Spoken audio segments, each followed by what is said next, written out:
liver lymph node and the vaginal tract is a channel of elimination.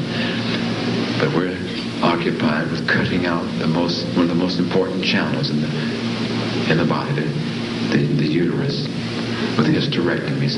90% of all women who get hysterectomies don't need them. That's right. All they need is a big old you-know-what. Yeah, that's right. But the doctor up there on the mainland, he's a businessman. He's got to pay for his buildings.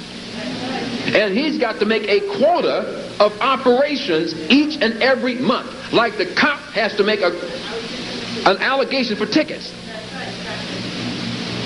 I know him. I got to have 20 a month or I can't make it.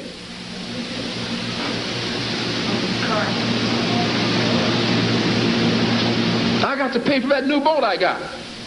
And you walk in there and up there on the table and it's 50-50, he's going to cut on you. And Mrs. Jones, women are their greatest victims. Women are their greatest victims. Because women are used to following men. And we put them on a pedestal. Mrs. Jones, we want to do a little exploratory surgery here. We done tried this drug, we done tried that, didn't seem to work. So we're going to have to go in there and do an exploratory. They'll say, you wake up with everything cut out of you. Mrs. Jones.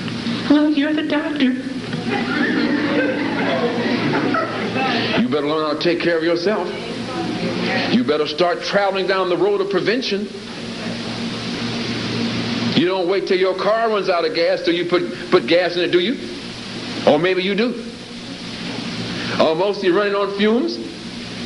Do you wait till your, answer me, do you wait till your car runs out of gas before you put gas in it? Or maybe you do down here.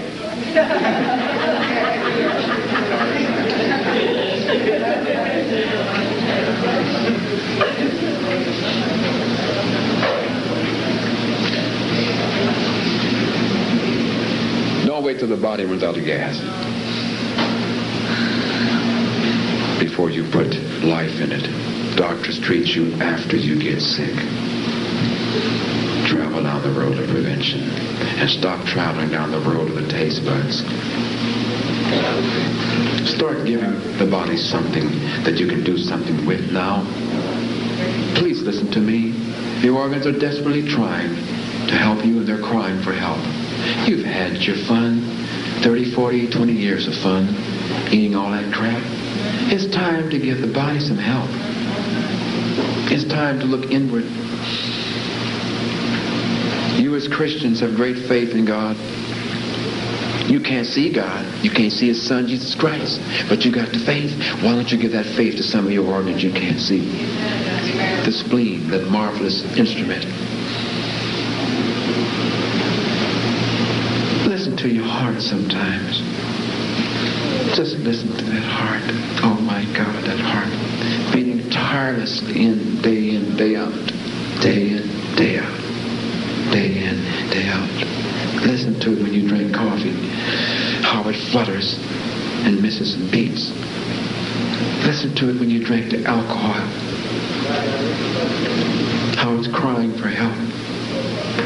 That marvelous instrument beating tirelessly throughout your life. Think of the brain. The brain, the organ of organs. Encased in the skull when you're born, it weighs, all through your life it weighs 1 pound. It's the only thing when you get more wrinkles, the more intelligent you are. It is placed in the frontal lobe, encased in the skull, God in His marvelous wisdom.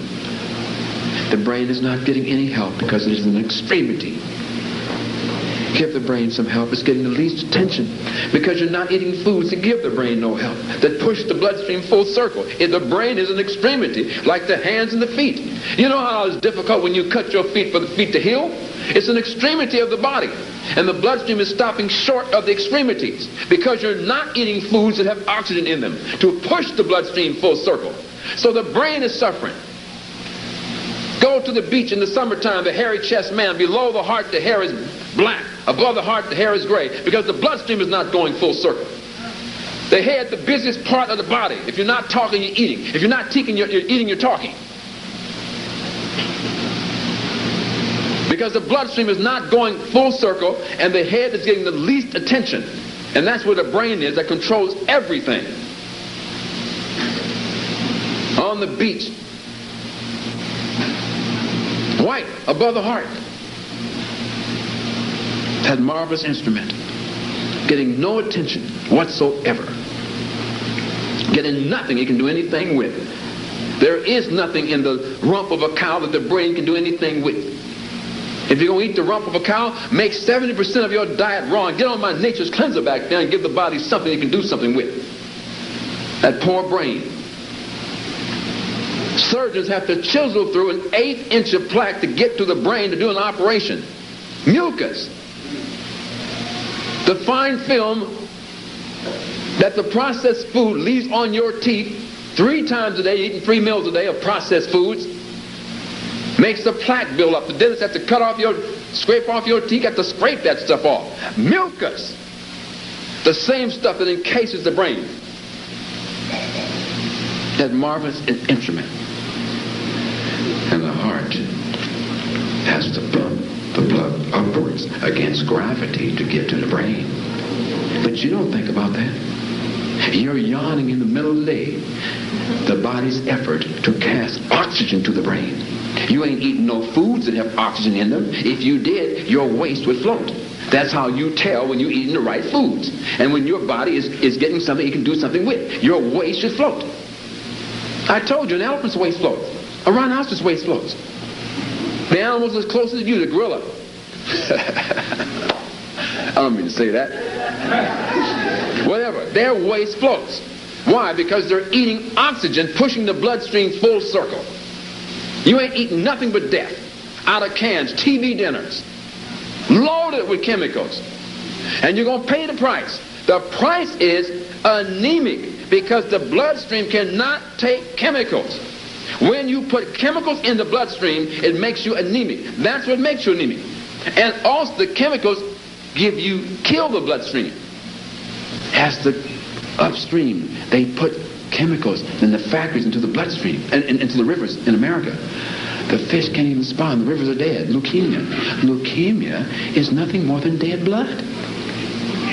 Blood without life. Because the chemicals have killed the life. The little tiny aspirin. The St. Joseph aspirin you give to your kids. The bloodstream can't take it. You're not reading your labels. The bloodstream cannot take chemicals. But you don't care nothing about that. Because you're not focusing inwardly. You don't know where your organs are. You don't even talk to them. You have no idea where any of them are. You don't even think about them. All you think about is what you can see. And putting on a short skirt ain't going to do nothing for the organs. Fixing the hair with all kind of grease ain't going to do nothing for the organs. The shower ain't going to do nothing for the organs. Nothing. It's a horrible sight to see in death. The organs fighting to live.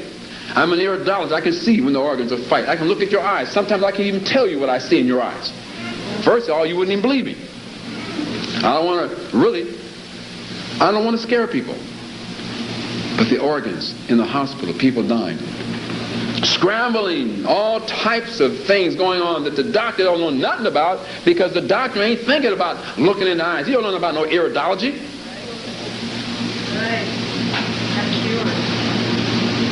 Doctors do not consider waste a part of your problem. They don't look into no eye. They should, because the eye is the brain and the brain is the eye. There is no distinction between the brain. Now they are synonymous. Just like your fingers.